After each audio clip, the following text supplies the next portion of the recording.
कभी किसी पहाड़ी पर चढ़कर आपने ऐसा शहर देखा है जो हवा में झूमता हो, जहां महल झीलों में झांकते हैं और दीवारों में अब भी प्रेम की गूंज सुनाई देती है?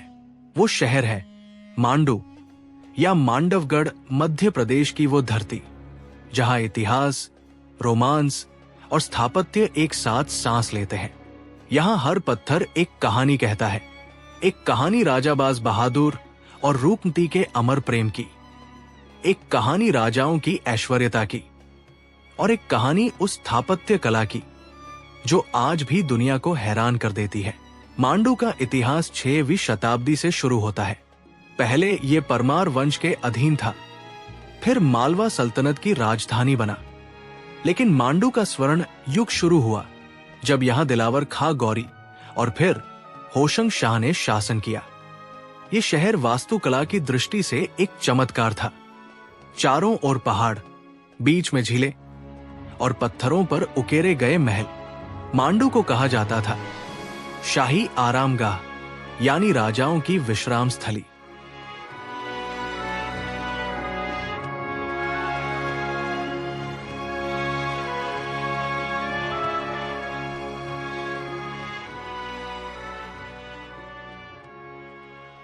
मांडू का सबसे प्रसिद्ध स्मारक है होशंग शाह का मकबरा। सफेद संगमरमर से बना ये भारत का पहला पूर्ण संगमरमर का मकबरा माना जाता है। कहते हैं शाहजहां ने जब इस मकबरे को देखा तो ताजमहल के निर्माण के लिए प्रेरणा यहीं से ली थी। इस मकबरे की दीवारें इतनी चिकनी हैं कि उस पर पानी की बूंदें मोती बनकर चमकती हैं। आज भी जब पर्यटक यहां आते हैं तो वो इस जगह की शांति और नक्काशी को देखकर मंत्रमुग्ध रह जाते हैं।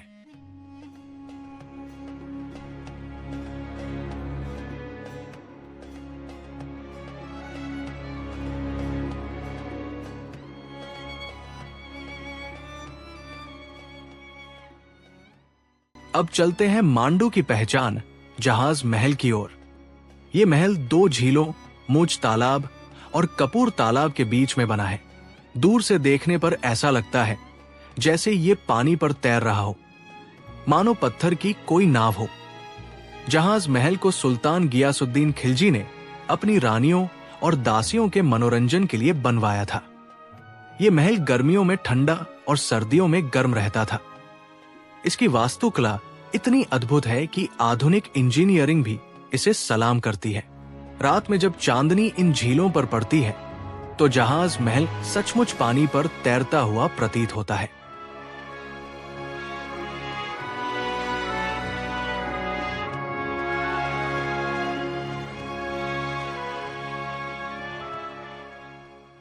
इसके पास ही है हिंदोला महल, यानी झूलता हुआ महल। इसके झुके हुए दीवारों की बनावट ऐसी है कि ऐसा लगता है मानो ये झूल रहा हो। ये जगह शाही समारोहों और संगीत सभाओं के लिए इस्तेमाल होती थी। आज भी अगर आप यहां खड़े हो तो हवा की आवाज और गूंज ऐसा एहसास देती है मानो कोई प्राचीन नृत्य शुरू होने वाला है।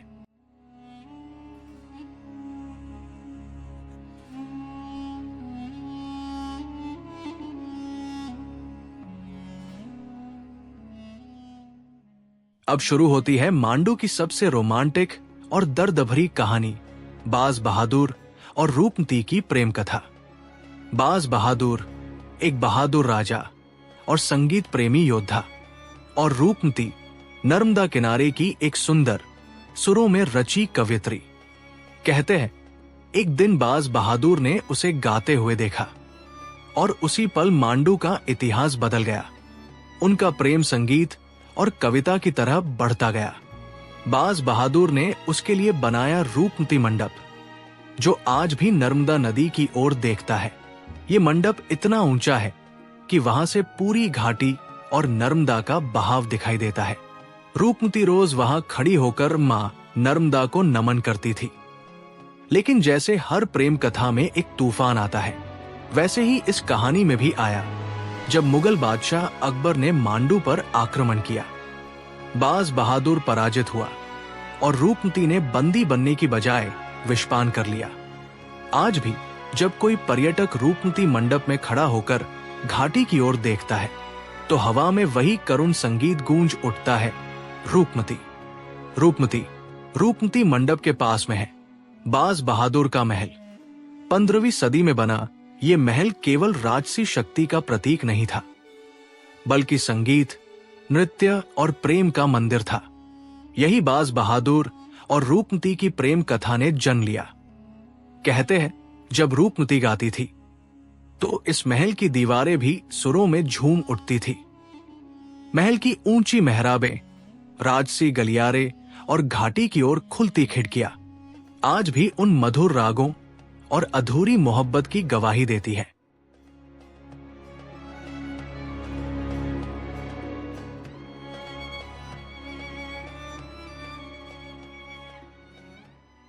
मांडू में देखने के लिए और भी कई शानदार स्थल हैं, जैसे नीलकंठ महादेव मंदिर जो चट्टानों के बीच शिव को समर्पित है। यहां बहता झरना पूरे वातावरण को पवित्र बना देता है।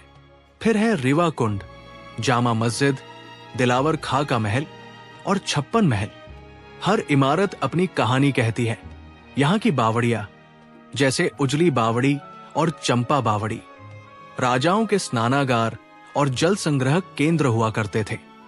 आज भी जब बारिश होती है तो इन बावड़ियों का जल बढ़ता हुआ ऐसा एहसास देता है मानो इतिहास फिर से सांस ले रहा हो।